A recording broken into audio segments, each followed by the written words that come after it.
Hi everyone, welcome back to this video series, hashtag Ask a Life Coach, where I answer your question in a video. So today's question is, how do you focus on yourself, your health, and your goals while in an unhealthy environment? I'm not in the best environment. There's a lot of chaos and bad behavior. Sometimes it can be hard to just acknowledge it and move on, especially if I can do something to help. Interacting really drains me and or cuts into plans or something I was trying to complete. This question comes from Hyde Purple. This is one of my subscribers here on YouTube, so thank you so much for sending this question. First of all, I want to acknowledge that I feel you. I've been in the situations where I've been in unhealthy environments and I literally felt helpless or powerless to do anything. So know that you're not alone in whatever you're going through right now. I feel you. I've been there. I understand how you must be feeling. And the first thing that immediately comes to my mind is that the thing that you can focus on is your inner environment. So you say that your outer environment right now is chaotic, unhealthy, and that's really affecting how you're feeling, perhaps what you're doing, perhaps your behavior, your thoughts, your emotions, your state of being. And what you can truly focus on right now is your inner environment. So that means, what are you doing to take care of yourself, to take care of your mental and emotional health, to take care of how you feel, to take care of your thoughts, to take care of your experiences that you're having within yourself. Are you letting the things that are going on outside of you in your environment affect how you feel, affect what you think, mostly about yourself and mostly about other things in your life? Or are you allowing yourself to separate yourself from what is going on around you and put your focus, your concentration, your emphasis, your attention on your inner environment, which is the only thing that we truly have control over? And a good way to help yourself is to start doing things that really elevate and help you stay in alignment with who you really are. You know when you're in alignment with your truth is because you feel good. So this could mean that you have a meditation practice or a journaling practice where you write down 5 or 10 things you're grateful for every day. And the other thing you can do is a list of positive aspects of the things that are going right in your life. Oftentimes when something is not going right in our life, when we're in an unhealthy, chaotic environment, our mind tends to focus on what's wrong and what's not working all the time, and that can also bring us down and make us feel helpless or powerless and stuck. And so when we make lists of positive aspects, what you're doing is you're paying attention to the good in your life, because no matter how bad something is, there's also something really good in your life present currently too. And it's just a little shift of training your mind to focus on the good that's present, and making that list of positive aspects really allows you to focus on the good in your life. So set a timer for 5 minutes and make a list of positive aspects every single day, positive things in your life, and just start writing it out. That's going to help you, first of all, tune back into yourself, tune back into your inner world, and take care of your inner environment. And most of what's going to help you elevate your mood. It's going to change your perspective. It's going to help you feel better.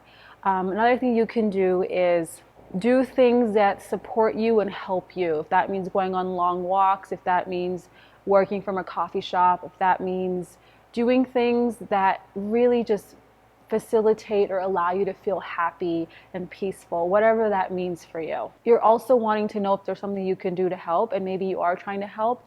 And the thing to know really here is that if you can't give to others before you've given to yourself. You need to help yourself first before you can help others. It's like the oxygen mask on the plane. They tell you to put it on your face first before you can put it on somebody else's face. So if you're not filling your cup up first, and you're then giving and helping other people from an empty cup, it's only hurting you. It's only affecting your mental and emotional health and well-being. So first fill your cup up, and then from that place, then you will genuinely know if what you're doing to help is actually helpful, or if it's actually hurting you in the process of you trying to be helpful or giving something to somebody else. I hope that makes sense. As far as interacting with your environment, maybe there's people that are draining you, maybe there's people's behaviors that's affecting you. Keep it simple. And this is a perfect opportunity for you to practice to not take things personally, especially what someone else says to you and what someone else does. This is a perfect opportunity to not take it personally, because if anyone has the capacity to hurt you, it's because they're hurting themselves. Hurt people hurt people. So understanding that, and it's conceptually an understanding right now, but just put that in the forefront of your mind and knowing that if someone is being disrespectful or mean or unkind or unloving or any way, shape, or form hurtful, or their behavior is compromising something or at all affecting me, it's twofold. Is because they're hurting themselves. That's the only reason they could hurt you. And the other thing is because you're taking what they're doing personally and you're making it personal. You're making it about you. So there's something that I always say is that what someone says to you has nothing to do with you. It has everything to do with them. It's where they are in their own inner environment. Remember, our inner environment is our little own world that we live in. And as long as we let things outside of us affect our inner environment, this is where we feel stuck, powerless, helpless, hopeless. And so right now, perhaps see this as a powerful opportunity for you to learn something about how to take charge of your inner environment without it being dependent on your outer environment. As long as we let our outer environment affect our inner environment, we're always going to feel helpless, powerless, and stuck. So here's an opportunity for you to claim your power and use this experience you're in of chaos and an unhealthy space to really grow within and build strength of control over your mind and your emotions and what you really pay attention to, and then how you interpret it, and then how that makes you feel, because nothing outside of you can make you feel any which way unless you have given permission to make you feel that way. And often we do this unconsciously by saying that things outside of us control how we feel. But things outside of us cannot control how we feel or what we think unless we believe they can. And we often do this, again, unconsciously. So become aware of what I'm feeling and what I'm thinking. Is it dependent on what's happening outside of me? Or am I allowing myself to feel and think independently of what is happening outside of me? Am I taking control? Am I choosing right now how I want to feel and think? Am I being empowered right now, or am I being powered over right now? So those are some helpful tips for you. And the other thing I suggest is maybe you have a room that's your own, or you have a space that you can make your own and make it the way you want it to make it.